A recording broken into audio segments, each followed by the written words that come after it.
Compassion ang susi sa tunay na pagpapatawad. Kapag pinili nating unawain ang mga pinagdadaanan ng mga tao kaysa magtanim ng galit, mas magiging madali ang pagpapatawad. Ang pagpapatawad ay hindi nangangahulugang tama ang kanilang ginawa sa atin. Ang ibig sabihin lamang nito ay ayaw na nating hayaang kontrolin ng sakit at sama ng loob ang ating mga puso.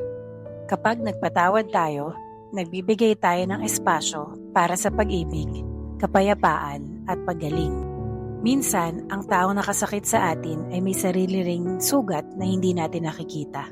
Ang compassion o malasakit ay tumutulong sa atin para makita sila bilang taong nangangailangan din ng biyaya tulad natin. Sa huli, ang pagpapatawad ay hindi lamang regalo para sa mga taong nakasakit sa atin. Regalo rin ito sa ating sarili.